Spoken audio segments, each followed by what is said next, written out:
نحمدہ ونصلی ونسلم علی رسولہ الکریم اما بعد۔ صراط مستقیم کورس سبق نمبر 7۔ آج کے سبق میں بھی انشاءاللہ 5 باتیں بیان ہوں گی۔ قرآن مجید کی آیت، حدیث مبارک، عقیدہ، مسئلہ اور دعا۔ آئیے شروع کرتے ہیں قرآن مجید کی آیت سے۔ سورۃ الروم آیت نمبر 37۔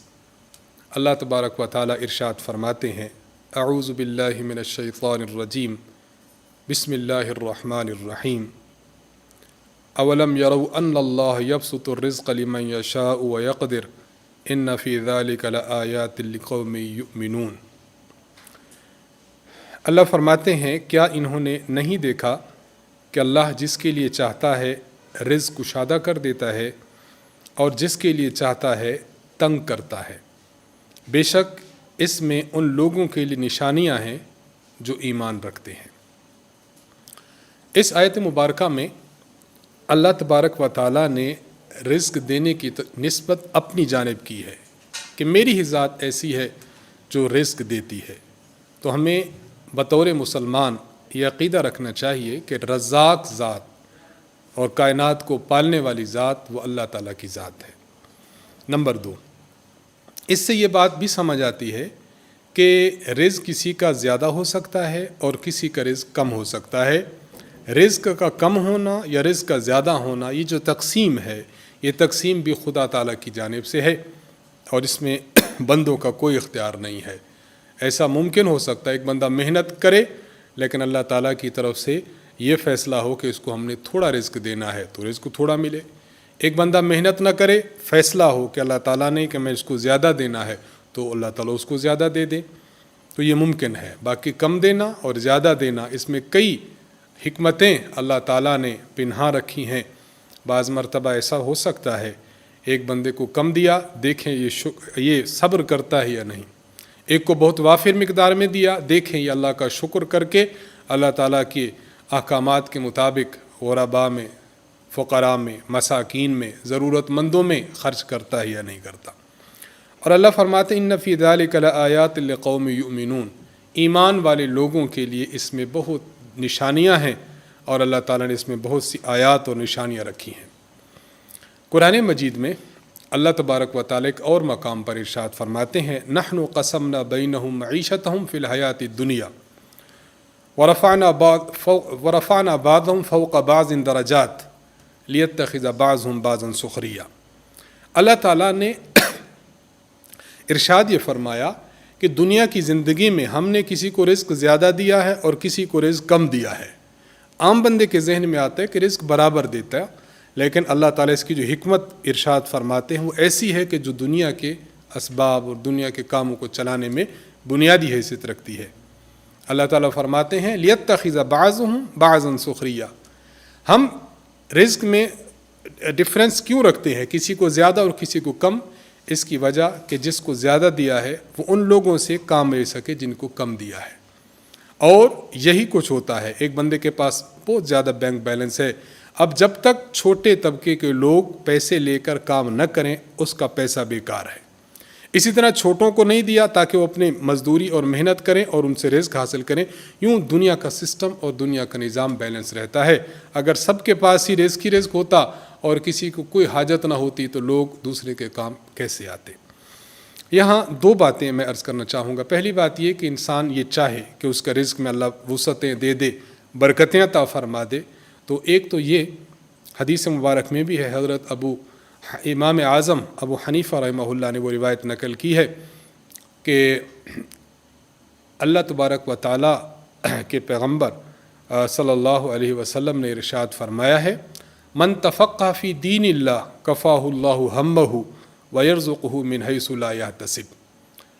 فرمایا کہ جو بندہ اللہ تعالیٰ کے دین میں سمجھ بوجھ حاصل کرتا ہے، محنت کر کے اور مشقت کر کے دین کا علم حاصل کرتا ہے، اللہ تبارک و تعالیٰ اس کی تمام قسم کی ضروریات کے خود کفیل ہو جاتے ہیں اور اس بندے کو ان مقامات سے رزق دیتے ہیں کہ جس کا اس کو وہم اور گمان بھی نہیں ہوتا۔ یہی رزق کی برکت ہے۔ تو پہلی بات یہ کہ رزق میں برکت آئے گی، انسان علم دین میں خود کو کھپا دے، اپنا کام شام جو ہو وہ کرتا رہے، لیکن ساتھ ساتھ علم دین کو حاصل کرنے میں بھی محنت کرتا رہے۔ اور دوسری چیز وہ تو قرآن کریم سے بھی ثابت ہے کہ انسان اپنے دیے ہوئے میں سے اللہ کی راہ میں صدقہ دیتا رہے اپنی وسعت اور سہولت کے مطابق، تو اللہ تعالیٰ اس کے باقی ماندہ مال میں بھی برکت عطا فرماتا ہے۔ اللہ تعالیٰ قرآن میں فرماتے ہیں نا کہ اللہ تعالیٰ سود میں اللہ نے برکت نہیں رکھی، بلکہ اللہ تعالیٰ صدقات کو اور اللہ کی راہ میں خرچ کرنے کو بڑھاتا رہتا ہے۔ اللہ تعالیٰ ہم سب کو عمل کی توفیق دے۔ نمبر 2، حدیث مبارک۔ حضرت انس بن مالک رضی اللہ عنہ سے روایت ہے کہ رسول اللہ صلی اللہ علیہ وسلم نے فرمایا، طلب العلم فریضۃ علی کل مسلم، علم کا حاصل کرنا ہر مسلمان پر فرض ہے۔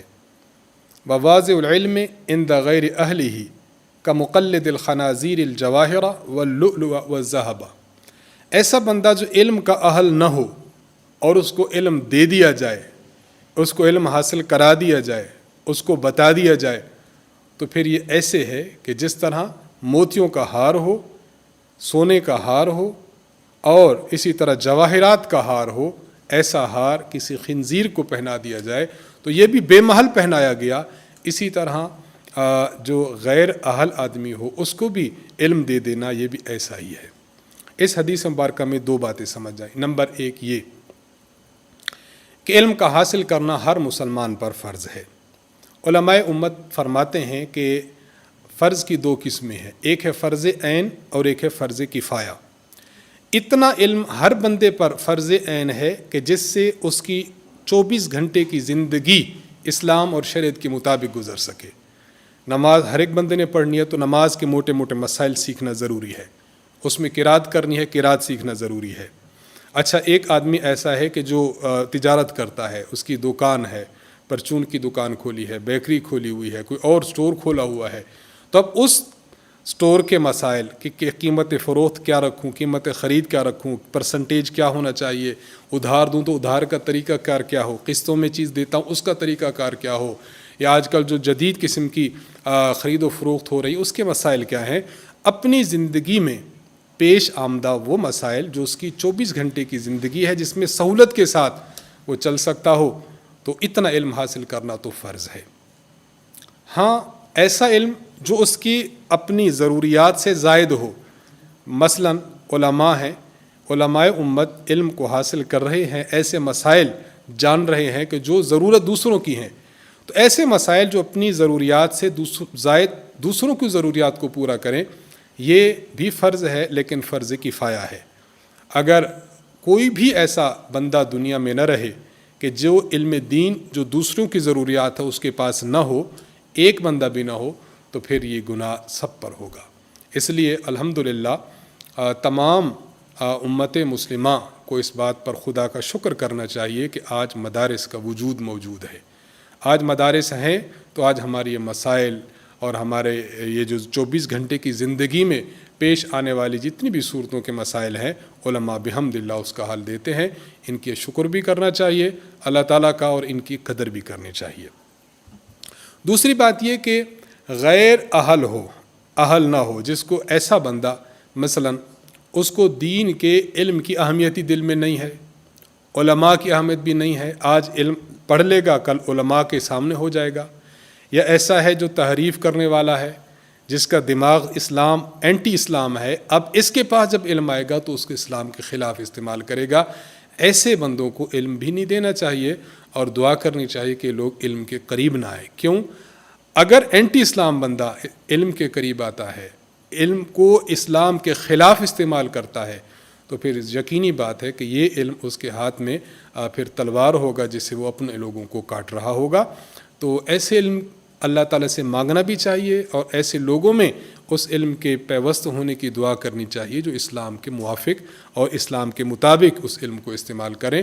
اور جو لوگ آج دنیا میں کئی لوگ ہیں، اسلام پر ریسرچ ہو رہی ہے لیکن اسلام کے خلاف استعمال ہو رہا ہے، تو یہ جو حدیث مبارک کا دوسرا ٹکڑا ہے یہ ان لوگوں کے متعلق ہے کہ یہ لوگ اسلام کا علم حاصل کر کے اسلام کے خلاف اس کو چلا رہے ہوتے ہیں۔ اللہ تعالیٰ ایسے بندوں سے ہمیں اور خود اسلام کو پناہ دے۔ نمبر 3، آج کا عقیدہ۔ عقیدہ کے متعلق آج ہم آپ کے سامنے پیش کریں گے کہ انسان کے جو باطن میں خیالات ہوتے ہیں ان خیالات کی اقسام کتنی ہیں، کس کس خیال پر اگر وہ برا ہو تو اللہ کی جانب سے پکڑ ہوگی اور کس پر پکڑ نہیں ہوگی۔ تو خیالات کے کل 5 درجات ہیں، اس کو بہت اچھی طرح سمجھیں کیونکہ یہ عموماً ایسی باتیں ہیں جو ہر ایک بندے کو پیش آتی ہیں۔ نمبر 1 حاجس، نمبر 2 خاطر، نمبر 3 حدیث نفس، نمبر 4 ہم، ہا اور میم کو شد یعنی ڈبل پڑھنا ہے ہم، اور نمبر 5 عزم۔ حاجس کس کو کہتے ہیں؟ ایک آدمی چاہ نہیں رہا تھا زبردستی بغیر کسی ارادے کے بے اختیار اس کے دل میں کوئی خیال آ جائے۔ ایک بندہ تھا اس کے دل میں کوئی بہت برا خیال آ جائے، فلاں کے گھر میں چوری کروں، برا خیال آ جائے، اس کو کہیں گے حاجس۔ نمبر 2 خاطر، قصدن اپنے دل میں خیال لانا، اس کو کہیں گے خاطر۔ ایک بندہ تھا اس نے اپنے دل میں خیال لایا فلاں گناہ کا، تو اس کو کہیں گے خاطر۔ نمبر 3 حدیث نفس،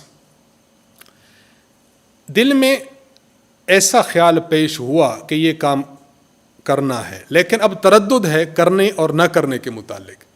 مثلا ایک بندے نے ایک غلط کام کی طرف اقدام اٹھایا کہ میں فلاں آدمی کو تھپڑ ماروں گا، میں مثال عرض کر رہا ہوں، اب دل میں خیال تو آیا لیکن تھپڑ ماروں یا تھپڑ نہ ماروں، فلاں شخص کی فلاں چیز پڑی ہے وہ میں اس کی اجازت کے بغیر اٹھا لوں یا نہ اٹھاؤں۔ اگر خیال ایسا ہے جس میں تردد کا شکار ہے، اس کو کسی طرف نہ کرنے اور نہ کرنے کی طرف رجحان ہو رہا ہے، اس کو ہم کہہ دیں گے حدیث نفس۔ اگر یہ 3 قسم کے خیالات دل میں آتے ہیں تو اللہ کی جانب سے ان پر پکڑ نہیں ہے، اللہ کی طرف سے ان پر مواخذہ نہیں ہے۔ 3 کا حکم ہو گیا۔ نمبر 4 چوتھا ہے جسے ہم کہیں گے ہم، ہا اور ڈبل میم پر شد ہے ہم۔ ایک بندے کے دل میں آیا تھا، پچھلی سٹیپ کو ہم لیتے ہیں یعنی تیسری صورت، ایک بندے کے دل میں تھا کہ میں فلاں کی چیز بغیر اجازت اٹھاؤں یا نہ اٹھاؤں، 2 طرف ہو گئے۔ اب دل میں ایک جانب کو ترجیح ہوگی کہ ہاں اٹھانا چاہیے، اٹھاتا ہوں، اس کو ہم کہہ دیں گے یہ ہم ہے، گویا کہ ارادہ بن گیا، اس کا نام ہم ہے۔ اگر ہم میں ہم دیکھیں گے، اگر ہم کی کیفیت ہے، ایک بندے میں ہم کی کیفیت تھی اور ہم اس طرف تھا نیکی کے کام کی طرف، فلاں بندہ بیمار ہے میں اس کی عیادت کروں یا نہ کروں، رجحان ہو گیا اس طرف کہ ہاں کرنی چاہیے۔ تو اگر ہم میں جس جانب آپ نے ترجیح دی ہے، جس جانب کو آپ نے کہا ہے کہ کرنا ہے، اگر وہ نیکی کی جانب ہے تو اللہ تعالیٰ اس نیکی پر ثواب عطا فرماتے ہیں۔ اگر وہ جانب جو آپ نے ترجیح دی ہے کہ ایسا ہونا چاہیے، ہم کی کیفیت ہے، اگر وہ گناہ کی کیفیت کی طرف آپ نے اس کو کہا کہ یہ کرنا چاہیے، تو اس پر اللہ تبارک و تعالیٰ مواخذہ نہیں کرتی، یعنی اب اس ارادے پر انسان کو گناہ نہیں ملتا۔ ایک نے ارادہ کیا تھا کہ میں فلاں کے اجازت کے بغیر اس کی چیز اٹھاؤں گا، اب پہلے تو اٹھاؤں یا نہ اٹھاؤں، پھر دل بن گیا کہ اٹھانی چاہیے، اب یہ بن گیا ہم، لیکن جب تک اٹھائے گا نہیں یا جب تک اگلے سٹیپ پر نہیں جائے گا اس وقت تک اس ہم پر بھی اللہ تعالیٰ مواخذہ نہیں کریں گے، اس کو گناہ نہیں ہوگا۔ نمبر 5ویں چیز، اس کا نام ہے عزم۔ عزم کس کو کہتے ہیں؟ اردو میں بھی استعمال ہوتا ہے عزم، عربی میں بھی استعمال ہوتا ہے، کسی کام کے کرنے کا پختہ ارادہ کرنا، اس کا نام عزم ہے۔ اب مثلا میں اسی مثال کو لے کر چلتا ہوں کہ فلاں بندے کی کوئی چیز اٹھاؤں یا نہ اٹھاؤں، یہ 2 چیزیں تھیں، اٹھانے کی طرف اس کا رجحان ہو گیا کہ اٹھانی چاہیے، اچھا، اور وہ رجحان اتنا پختہ ہو گیا دل میں کہ اگر ایک اور چیز ایک رکاوٹ نہ ہوتی تو یہ اٹھا لیتا، اتنا پختہ عزم تھا۔ مثال، یہاں سے نکلا باہر، دیکھا کوئی بھی نہیں ہے، اب اس کی چیز اٹھانے ہی لگا تھا کہ دیکھا کہ اس کی کسی نے دیکھ لیا، تو بس وہیں سے پھر کے واپس آ گیا۔ اب اس نے اپنا عزم پیش کر دیا کہ اگر فلاں بندہ نہ دیکھ رہا ہوتا تو یہ اٹھا لیتا۔ اب دل میں ارادہ جو عزم بن چکا ہے، اب اس عزم پر اللہ کی جانب سے مواخذہ ہوگا اور اللہ تعالیٰ اس پر پکڑ فرمائیں گے۔ اور اس عزم کا اگر درجہ یہ بن جائے نیکی والا، مثلا میں فلاں بندے کو اس کی مدد کروں گا، آج کل اس کے حالات بہت خراب ہیں، آپ نے 5,000 جیب میں لیا، آپ اس کے گھر گئے, اب دینے کے لیے گئے, آپ نے دروازہ کھٹکھٹایا, دیکھا تو دروازہ کوئی نہیں کھل رہا, آپ نے پھر دیکھا تو پتہ کیا, انہوں نے کہا کہ یہ لوگ یہاں سے ہجرت کر چکے ہیں, یہاں گھر چھوڑ چکے ہیں, وہاں پر لاک لگا کر گئے ہیں. اب آپ واپس گھر آ گئے. اب اگر وہ ہوتے تو آپ یہ صدقہ دے دیتے, تو آپ نے اپنے ارادے کی اتنی پختگی ظاہر کی کہ درمیان میں ان کے جانے والی رکاوٹ نہ ہوتی, تو آپ ان کو صدقہ دے دیتے. اب اس امر پر اللہ تبارک و تعالی صدقہ کا ثواب عطا فرما دیتے ہیں. تو یہ 5 دل کے خیالات کے متعلق بنیادی چیزیں تھیں, ہم نے تفصیل سے مثال کے ساتھ عرض کر دی ہیں, اس کو سمجھنا بہت ضروری ہے. نمبر 4, وضو کے مکروہات. وضو کے 5 مکروہات اور بھی ہیں, اہم ذہن میں رکھ لیں, 5 ہیں. نمبر 1, وضو کے دوران دنیاوی باتیں کرنا. وضو بھی ہو رہا ہے اور ساتھ یہ بھی چل رہا ہے, جی کیا بنا آپ کا دکان کا آج کل کیا حال ہے, ہاں آپ کے رشتے کا کیا بنا, ہاں جی آپ وہ پڑھا. اب یہ دنیاوی باتیں کرنا یہ درست نہیں, یہ مکروہ ہے. نمبر 2, چہرہ دھوتے ہوئے زور سے منہ کے چھینٹے پانی پر مارنا, بہت زور سے مارتے. بچوں کو آپ نے دیکھا ہوگا, تو والدین کو چاہیے کہ جب بچوں کو سکھائیں تو اس کو خود سکھایا کریں, آپ اس کو وضو کا طریقہ بتایا کریں کہ بیٹا ایسے کرنا ہے, پانی زور سے نہیں مارنا. نمبر 3, چہرہ دھوتے ہوئے زور سے آنکھیں بند کرنا, بہت زور سے آنکھیں بند کر کے پھر چہرہ دھو, نہیں, بس ہلکی ہلکی آنکھیں, کیونکہ آنکھیں بند تو ہو ہی جاتی ہیں لیکن کچھ نہ کچھ پلکوں پر پانی وغیرہ لگ جانا چاہیے. نمبر 4, پانی استعمال کرنے میں زیادہ کنجوسی سے کام لینا, یہ بھی مکروہ ہے. بہت تھوڑا تھوڑا پانی, بڑی مشکل سے 1-2 قطرے گر رہے ہوں آپ کے اعضائے وضو سے پانی کے وضو کرنے کے بعد, اتنا نہ ہو, ہاں متوسط اور معتدل طور پر ہو. نمبر 5, پانی ضرورت سے زیادہ استعمال کرنا, یہ بھی مکروہ ہے. تو دین اسلام ہمیں اعتدال کا درس دیتا ہے, تو اسی اعتدال کے ساتھ وضو کے پانی کو استعمال کرنا چاہیے. ہمارے استاذ محترم حضرت متکلم اسلام مولانا محمد الیاس گمن صاحب دامت برکاتہم, آپ فرمایا کرتے ہیں کہ جو اسلام, جو مذہب, جو دین جب وضو کرتے ہوئے ہمیں اس بات کی تعلیم دیتا ہے کہ وضو کے پانی کو بھی ضرورت سے زیادہ استعمال نہ کیا جائے, تو بھلا وہ مذہب ناحق کسی بے گناہ انسان کا خون بہانے کی اجازت کیسے دے گا. تو وضو کے پانی سے بھی ہمیں سمجھ آ جانی چاہیے لوگوں کو, اسلام کے علاوہ لوگوں کو جو اسلام پر معاذ اللہ قسم قسم کی باتیں کرتے رہتے ہیں کہ اسلام قتل و غارت کی, عزت و عصمت کو تار تار کرنے کی, خام خواہ لوگوں کو تحقیر کرنے کی بالکل اجازت نہیں دیتا. ہمارا امن کا اور جو ہے وہ امان و آتشی کا درس دینے والا اسلام ہے. ہم تو بغیر وضو کرتے ہوئے بھی ضرورت کا پانی استعمال کرنے کی اجازت دیتے ہیں. زائدہ ضرورت کو بھی ہم مکروہ اور ٹھیک نہیں سمجھ رہے, تو پھر ہم یہ دوسرا کام کیسے کر سکتے ہیں. اللہ تعالیٰ سمجھ عطا فرمائے. نواقص سے وضو, ایسی چیزیں جن سے وضو ٹوٹ جاتا ہے. نمبر 1, پیشاب پخانہ کرنا, اس سے وضو ٹوٹ جاتا ہے. نمبر 2, ہوا خارج ہونا, اس سے وضو ٹوٹ جاتا ہے. نمبر 3, جسم کا خون کا جسم سے نکل کر ایسے حصے کی طرف بہنا جسے وضو یا غسل میں دھونا فرض ہو. آپ کی آنکھ میں کوئی ایسے دھاری نظر آئی خون کی, وہیں پر ہے, ابھی باہر بہی نہیں, کیونکہ آنکھ کے اندرونی حصے کو دھونا نہ وضو میں فرض ہے اور نہ غسل میں. اگر اندر ہی اندر زخم رہا اور خون باہر نہیں نکلا تو وضو نہیں ٹوٹتا, لیکن یہاں اس حصہ کو دھونا فرض ہے, اس حصہ کو غسل میں دھونا فرض ہے. اب یہاں سے اگر خون نکلے اور بہہ پڑے تو پھر اس سے وضو ٹوٹ جائے گا. نمبر 4, قے کرنا, آگے آ رہی ہے قے کی جو تفصیل. الٹی کرنا جسے ہم کہتے ہیں, الٹی ہو گئی تو اس سے بھی وضو ٹوٹ جائے گا. نمبر 5, لیکن الٹی میں ہے کہ منہ بھر کر ہو. منہ بھر کر کی تعریف یہ ہے کہ ایسی الٹی آ جائے کہ جس الٹی کو آپ کے لیے روکنا ممکن نہ ہو. بعض مرتبہ ایسا ہوتا ہے آپ الٹی کو روک نہیں سکتے, یہ ہے منہ بھر کر کے ہونا. نمبر 5, پاگل ہو گیا کوئی بندہ, وضو گیا اس کا. نمبر 6, بے ہوش ہو جانا. نمبر 7, سو جانا. نمبر 8, بالغ آدمی ہو اور ایسی نماز ہو جو رکوع اور سجدہ والی ہو, اس نماز میں یہ شخص کہا لگا کر ہنس پڑے, اس سے بھی نماز ٹوٹ جائے گی. ایک بندہ ہے, آگے آ رہی اس کی تفصیل انشاءاللہ میں وہاں عرض کرتا ہوں. اور نمبر 9, خون استحاضہ جاری ہونا. خواتین کو جو ہے وہ جو ہے وہ جب بچہ جنتی ہیں تو اس کے بعد جو خون آتا ہے اس کو نفاس کہتے ہیں، یہ نفاس نہ ہو۔ نمبر 2، ہر مہینے جو کچھ مخصوص ایام میں خون آتا ہے یہ بھی نہ ہو، جس کو حیض کہتے ہیں، اس کو مینسس کہتے ہیں۔ اس کے علاوہ ویسے خون اور خاتون کو شروع ہو جائے جس کو خون استحاضہ کہتے ہیں، اس سے بھی وضو ٹوٹ جاتا ہے۔ تو یہ ان چیزوں سے وضو ٹوٹ جاتا ہے۔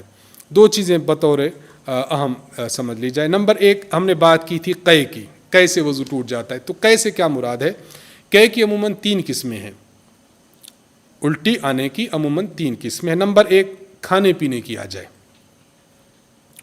کھانے پینے کی الٹی آ جائے، یعنی کھانے پینے کا سامان تھا اس میں، اور اسی طرح اگر ایسی الٹی آتی ہے اور منہ بھر کر آتی ہے تو اس سے وضو ٹوٹ جاتا ہے۔ نمبر 2، قے آئے اور خون کی آئے۔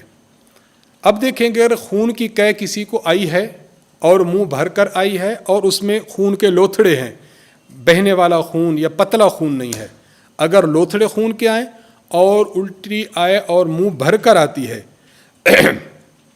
اس سے بھی وضو ٹوٹ جاتا ہے۔ تھوڑی بہت آئے اس کا حکم الگ ہے، یہ میں بار بار عرض کر رہا ہوں، منہ بھر کر اس طرح آ جائے کہ الٹی کو روکنا محال ہو اور منہ بھر کر منہ کو بند کرنا آپ کے لیے مشکل ہو جائے۔ اور نمبر 3، اگر الٹی آتی ہے اور الٹی آتی ہے خون کی اور خون پتلا ہے، تو اب پتلا خون چاہے منہ بھر کر آئے چاہے منہ بھر کر نہ آئے، ویسے اندر سے خون باہر آ گیا اور پتلا خون تھا، اس سے وضو ٹوٹ جاتا ہے۔ اس کے لیے منہ بھر کر ہونا شرط نہیں ہے۔ الٹی نمبر 3، بعض مرتبہ الٹی آتی ہے بلغم کی، تو بلغم کی الٹی آ جانے سے اس سے وضو نہیں ٹوٹتا، بلغم آ گیا تو اس سے وضو نہیں ٹوٹتا۔ دوسری بات سمجھ لی جائے، ہم نے بات کی تھی کہ بالغ آدمی ہو اور ایسی نماز ہو جس میں رکوع اور سجدہ ہے، اس نماز میں اگر کوئی بندہ قہقہا لگاتا ہے تو اس سے وضو بھی ٹوٹ جاتا ہے، نماز بھی ٹوٹ جاتی ہے۔ ہنستا ہے جب انسان تو ہنسی کی 3 قسمیں ہیں۔ نمبر 1، تبسم، نمبر 2، ضحک، نمبر 3، قہقہا۔ تبسم کہتے ہیں کہ بغیر آواز کے مسکرا پڑنا، ایک بندہ مسکرا پڑتا ہے بغیر آواز کے، عام طور پر ہم اپنے دوستوں کو دیکھتے ہیں تو ملتے ہوئے بندہ مسکرا پڑتا ہے، کوئی مسکرایا تو وضو نہیں ٹوٹا۔ نمبر 2، ضحک۔ ضحک کہتے ہیں کہ ایسی آواز کے ساتھ ہنسنا کہ آواز آپ کے ساتھ جو کھڑا ہے اس کو سنائی نہ دے، بس ایسی آواز ہو کہ خود کو تو محسوس ہو، خود تو اس کو سنائی دے، ساتھ والے کو محسوس نہ ہو، اس کو پتہ نہ چلے، اس کو کہتے ہیں ضحک۔ اور ایک ہوتا ہے قہقہا، ایسی آواز سے کھلکھلا کر ہنسنا، خود بھی سنیں اور قریب والے بھی سن لیں۔ تو اگر ضحک ہے صرف مسکرانا، پہلے ہے تبسم ہے صرف مسکرانا ہے، تو اس سے نہ وضو ٹوٹتا ہے اور نہ نماز ٹوٹتی ہے۔ اور نمبر 2، اگر ضحک ہے یعنی ہنسنا ہے کہ خود سن رہا ہے ساتھ والا نہیں سنا، اس سے نماز تو ٹوٹ جاتی ہے، وضو نہیں ٹوٹتا۔ اور اگر اتنا کھلکھلا کر اٹھا ہے، کھلکھلا اٹھا کہ خود بھی سن رہا ہے اور ساتھ والے بھی سن رہے ہیں، اب اس کی نماز بھی گئی اور وضو بھی گیا۔ یہاں پر جو ہم نے بات کی دوسری بات کہ بالغ ہو، اگر کسی بچہ تھا اس نے وضو کیا، وضو کے کرنے کے بعد نماز میں وہ ہنس پڑا اونچی آواز میں کہے کے ساتھ، تو اب اس سے اس کا وضو نہیں ٹوٹے گا، اس کا حکم صرف بالغ کے ساتھ ہے۔ اور تیسری بات ہم نے یہ بھی کی کہ یہ ایسی نماز ہو جس میں رکوع اور سجدہ ہے، چنانچہ اگر کوئی بندہ کسی جنازے میں تھا، وہاں اس کو اس طرح کھلکھلا اٹھا، تو پھر اس سے اس کا نہ وضو ٹوٹے گا اور نہ اس کی نماز ٹوٹے گی۔ تو یہ حکم تھا قے اور الٹی کے متعلق بھی اور ساتھ ساتھ مسکرانے کے متعلق بھی۔ آج کی دعا علم نافع کے حصول کے لیے کہ اللہ تعالی ہمیں نفع دینے والا علم عطا فرمائے، اس کے لیے انسان کو دعا گو ہونا چاہیے۔ آج کی دعا اسی کے متعلق ہے، ہم سب کو یہ دعا پڑھنی چاہیے۔ اللہم انفعنی بما علمتنی وعلمنی ما ینفعنی وزدنی علما الحمدللہ علی کل حال۔ اس دعا کو یاد کرتے رہیے، بچوں کو بھی یاد کروائیے۔ ترجمہ یہ ہے، اے اللہ جو علم تو نے مجھے سکھایا ہے اس سے مجھے فائدہ پہنچا اور مجھے نفع دینے والا علم عطا فرما اور میرے علم میں اضافہ فرما، ہر حال میں تعریف اللہ ہی کے لیے ہے۔ آج کی اس دعا پر آج کا سبق ختم ہوتا ہے۔ وآخر دعوانا ان الحمد للہ رب العالمین۔